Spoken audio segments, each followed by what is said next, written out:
गद्य 11 एक यात्रा यह भी, जिसके लेखक है रामदरस मिश्र। जन्म सन 1924।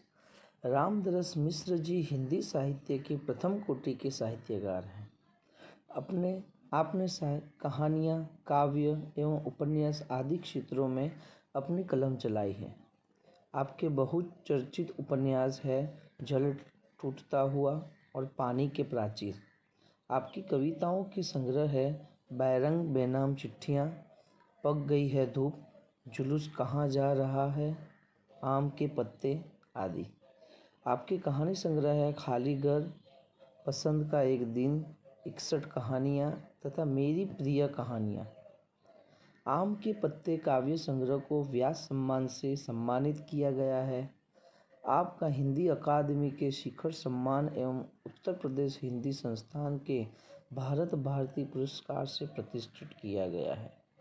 तो ऐसे महत्वपूर्ण लेखक की इस कहानी एक यात्रा यह भी कहानी में रिक्शा वाले से परिचित होने पर उसके जीवन की घटनाओं से नारी के प्रति उसका दृष्टिकोण देखकर तथा जीवन में उतारे गए कर्तव्य बोध से प्रेरणा प्राप्त होती है। स्त्री सम्मान, स्त्री सुरक्षा एवं आत्मीयतापूर्ण संबंधों को खूबी से प्रस्तुत किया गया है, जो अत्यंत प्रेरक है।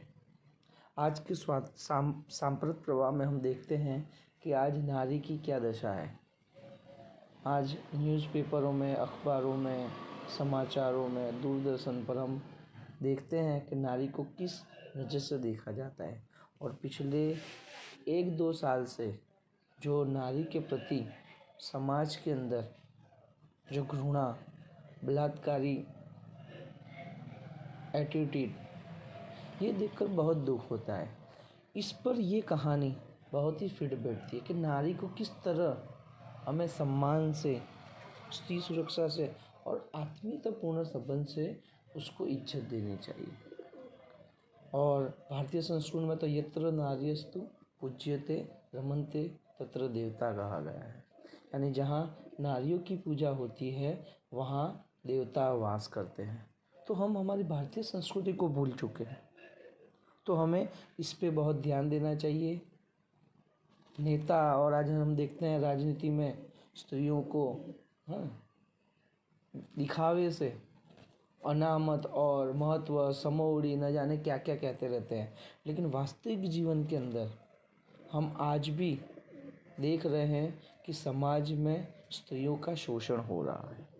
तो एक सुंदर परोपकारी पुरुष की यहाँ पे बात की गई है कि किस तरह उसने एक स्त्री का जीवन बचाने के लिए अपनी पूरा जीवन खर्च कर डाला और उस स्त्री की रक्षा के लिए कितना अहम फैसला शादी का वो भी ले लिया। तो देखते हैं हम इस कहानी के अंदर एक रिक्शा वाला परोपकारी पुरुष जिसकी जिंदगी से खुद लेखक भी बहुत ही प्रभावित होते हैं। पहला पैराग्राफ है, मैं बहुत यात्रा भीरी हूँ। यात्रा पर निकलते समय डर बना होता है कि पता नहीं कैसे कैसे लोगों से पाला पड़ेगा। सबसे बड़ी असहजता तो अनुभव होती है अंशुल्क किराया मांगने वाले ऑटो वालों से। नए शहर में कैसे कैसे लोग मिलेंगे, यह चिंता भी बनी होती है। तो यहाँ लेखक अपने पिछले पुराने अनुभव में से ये बात कह रहे हैं कि एक शहर से दूसरी जगह जब जाते हैं तो सबसे ज़्यादा वहाँ पे परेशानी होती है ऑटो रिक्शा वालों से, क्योंकि वहाँ पे हमें पता ही है कि किस तरह किराया को डबल करके लोगों को ठगा जाता है। एक नज़दीक की जगह को भी घुमा कर ज़्यादा किराया वसूल किया जाता है। तो इसलिए लेखक को भी ये चिंता हमेशा बनी रहती है कि एक शहर से दूसरे शहर अगर जाएंगे तो वहाँ कैसे कैसे लोगों से पाला पड़ेगा। आगे का पैराग्राफ है, तो इस बार एक डॉक्टर से मिलने के लिए ग्वालियर जाना पड़ गया। ये अंडरलाइन करना कि लेखक को एक बार एक डॉक्टर के सिलसिले में ग्वालियर जाना पड़ा। पत्नी भी साथ थी, इसलिए आश्वस्ति बनी हुई थी। स्टेशन पर उतरते ही ऑटो वाले पीछे पड़ गए। हम चुपचाप आगे बढ़ते रहे। एक नवयुवक ऑटो वाला साथ लग गया। हम कुछ बोले बिना आगे बढ़ते रहे कि उसकी आवाज़ आई, बाबूजी, आप आखिर कहीं जाएंगे ही और कोई ऑटो करेंगे ही, तो फिर मेरा ऑटो क्यों नहीं? उसकी जिद और आवाज़ में कुछ ऐसा आकर्षण महसूस हुआ कि मैंने स्वीकृति दे दी। और तभी ग्वालियर में उनको एक ऑटो वाला मिला और उसने उनको समझाया, कहा कि भाई आपको कहीं भी जाना है तो ऑटो की ज़रूरत तो पड़ने वाली है, तो मैं भी एक ऑटो वाला ही हूँ, तो मेरी ऑटो में ही बैठ जाओ। आखिर लेखक ने उसको हरी झंडी दिखा दी, स्वीकृति दे दी।